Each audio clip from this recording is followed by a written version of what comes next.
Welcome to TradersArmy.com, defending your right to build wealth and preserve capital for generations to come.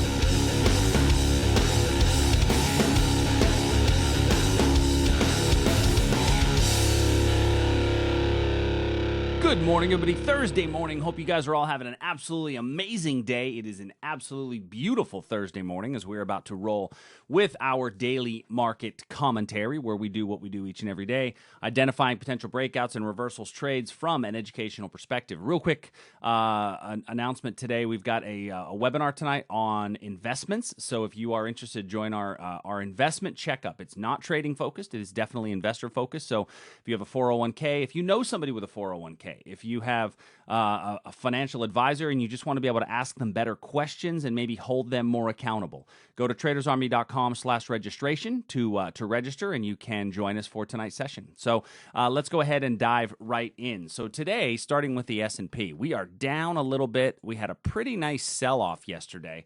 Now, yesterday we had a live trading room, and we found some small time frame levels.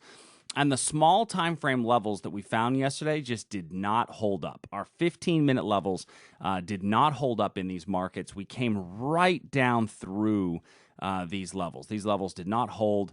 There was a little bit of a wick over wick area that I thought might give us a little bit of support. It just broke right through that area, came down to, the pivot would be where your stop would be anyway.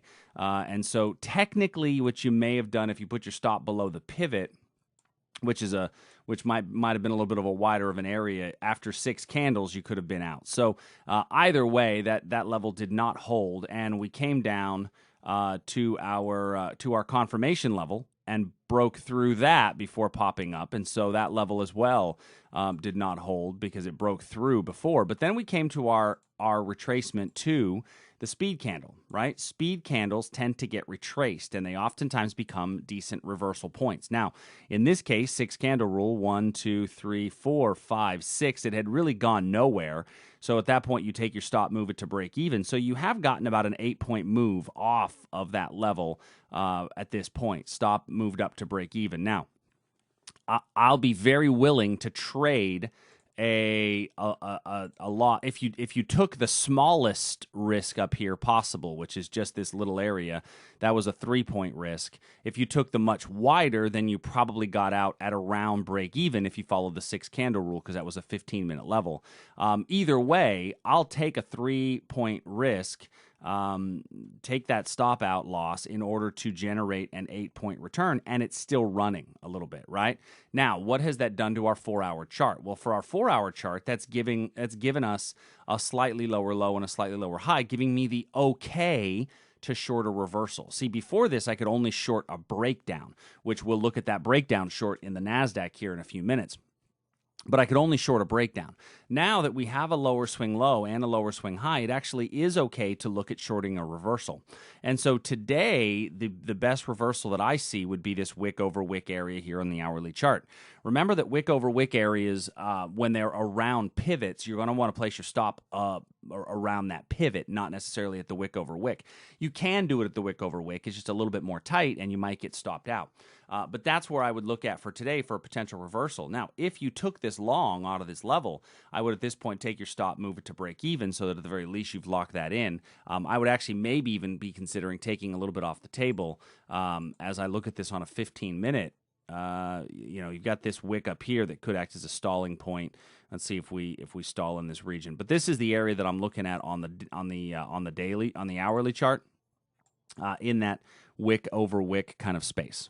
Next, let's move over to the NASDAQ. Now, the NASDAQ, we talked about yesterday that you could theoretically take a breakdown below this line in our live trading room. This is where we were in our live trading room yesterday talking about it, and we did get a little bit of basing below here and a pretty strong breakdown. Now, if you didn't take that breakdown, okay, there was a decent opportunity here on the breakdown trade. I know a lot of people may not have taken that breakdown. If you didn't take the breakdown, we did give a pretty good touch and go off of our hourly level. So from the 78.33, we've moved up to 78.73. So about a 40-point move off of this level. So if you took that one, you've now gotten a decent little run off of there, about a 2-to-1 reward to risk. Once you've gone that 2-to-1, now maybe take your stop, move it to break even, maybe take a little bit of money off the table, just to verify that I did get something. If you didn't get in on this position, it's still a valid level. It just has to move to a confirmation entry, right? So I will switch this to a confirmation entry, but that level does still indeed have some validity to it. So there's our NQ level right in there on that reversal piece. Next, crude oil. Crude oil is another one. I mean, it just came hammering down yesterday, right through the level that I anticipated a decent reversal. Really no stopping crude oil on this one, as it just blew right through that particular level. Came down to the 15-minute zone, and on the 15-minute zone, depending on where you place your stop, you may or may not still be in, as you got a decent rally up out of here. I now need to remove both of these areas. As we, when you have huge sell-offs like that, and in market directional turns, you're going to have things like this. We broke right through that area, came to the 15, got a decent little reversal off the 15. So now when I look at the 4-hour, my definitive trend direction is definitely down, right? Lower swing lows, lower swing highs. Coming back up into this area here, we may get a potential for a retest. I'm feeling like, looking at the hourly chart, maybe even going down to the 15-minute chart, this high upper wick here really makes this, the shorting of this, again, a little bit more difficult.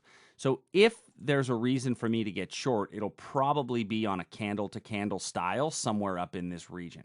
I would need to look and see, what does it look like from a candle-to-candle perspective? So we'll take a look at that one later today as price comes into that region. Next is gold, and gold, another one, the 15-minute level. And remember, these are all smaller time frame levels. That 15-minute level went right through.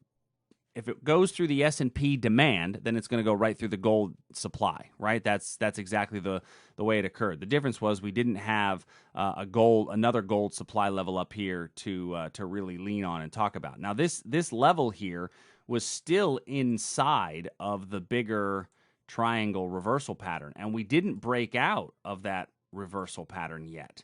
So when I look at my bigger picture triangle pattern, which is on the 4-hour chart, all we've done thus far is come right back to the top of this. We have not yet broken through it. Thought we might get a little reversal inside of it. We had a really nice breakdown the day before from there, but let's see, how much longer this area holds. The longer that this area exists, the better potential we have for a pretty decent breakout from that zone and from that region. So as far as a reversal trade for today goes, looking at yesterday's, speed candles and parabolic moves, you might look into this as an opportunity to get long when price comes back into this region. Now, always remembering, though, that still puts us inside of the 4-hour triangle pattern, which has been a pretty strong area of support. Interestingly enough, this triangle pattern that we've got as a strong area of support, it's acted as resistance and support over the last couple of weeks. I don't think that trend lines themselves act as resistance or support. I think it's what it is. It's all the algos and all the traders that are using that, and then it becomes almost a self-fulfilling prophecy. But I'm essentially looking for confluence, right? Where do these areas of demand and supply line up with these triangle patterns and some of these reversal patterns? Because that's where I'm going to get more orders that are placed together. All right, let's go to our bonds and currency markets. So in our 10-year note, we had a confirmation short set up here in the 10-year. Price actually came through here before it would meet some sort of an entry. We did come to the upper level for a reversal, and I have started to get a little reversal off of that area. I actually, at this point, I'm not going to add anything new to this, primarily because my 4-hour is telling me it's more of a sideways trend direction. There is a potential area in here for a day trade. For those of you that are looking on the day trade spot, I think there's a potential area right here, and then even an opportunity to trade it down to that region. I just think it's a little tight for me at this point. When I go ahead and look at the Aussie, so the Aussie yesterday, that's frustrating, right? We missed this by quite literally a tick. It traded to 70.9, and our level was at 70.8. So quite literally just missed it by a tick before getting a really nice rally out. Let me know in the comment section below if you did actually wind up catching this at this level. Unfortunately, I did not because it was missed by a tick. And so that missed by a tick area is a tough one to kind of deal with on that side. And there's going to be there's going to be times when you just miss out on some of those opportunities. Now, we did have a nice breakdown from our Aussie level, and the trade that moved down into here was a really nice level. And now we've kind of traded back up. So this was no longer a breakout to the upside. This was really more of a breakdown trade. But when I look at this on the 4-hour, this was a really nice move up and a pullback. We've come to this area of resistance. Let's see if we base below this 706 area and see if there becomes a breakout candidate at this point. It's not there as of yet. In the euro, so in our euro level, we had spoken about a potential breakdown in the euro, had a nice move from here. Price came rallying back up. And here, just in the last few hours, we've had a really strong move down in our European markets. If I look at this on a 4-hour time period, my trend continues to be down. We are sitting right at what could be a decent area of support. I'd like to see some basing in front of this level, but this could serve as a potential breakdown provided that we get some basing in front of that zone. If we don't and you get a reversal, this up here looks to be a pretty decent reversal point. We traded down into here, traded back up. I wouldn't use this area up here. Your better level would be this area right in there because of that long lower wick there on this 15-minute chart. Now, remember, anytime it's a 15-minute chart, you do stand to take lower probabilities because you're trading on lower time frames. Okay? In the Canadian dollar, so our Canadian dollar, boy, we just keep bouncing between these two levels. So nothing really to add until we get through one of these two areas. And we are now over a week in between these two areas. We're going to break. It's just a matter of when. So I'm going to leave this one be until the meantime. Great British Pound and Japanese Yen. So the pound, we are coming closer to our potential reversal areas. However, I don't like the basing that we're getting in front of those potential reversal areas. So this was a little wick over wick level. We're basing right in front of it. Doesn't even give me a 2-to-1 reward to risk. So at this point, I'm going to remove that level just due to the basing that we're getting in front of the area. The pound and the euro are not in. They're not in sync this morning, right? Whereas we saw the euro have a big sell-off, the pound is rallying hard. So definitely news out of the UK and the European Union has caused that sort of an inverse relationship. They typically run pretty close to one another, but not this morning. And so that makes any trade a little bit more dubious in either one of those markets. So I'd rather just get out of the way of a speeding train. Japanese yen, we had talked yesterday about this breakdown. Nice little breakdown occurred. We talked about taking your stop and moving it to break even. Now that area of old support acted as new resistance. Before then we got a pop higher. And so this now is really just a fair price value area in here. When I go to the 4-hour chart, what are we seeing? We're seeing a lot like we are in the other currencies, a slow trend direction, right? A slow trend movement. So, on here, you do technically have a bit of an uptrend, but this is a rising wedge pattern, which is overall typically a bearish pattern. When I look at this on the daily chart, we can see that our daily chart is an upward trend that has slowed momentum greatly.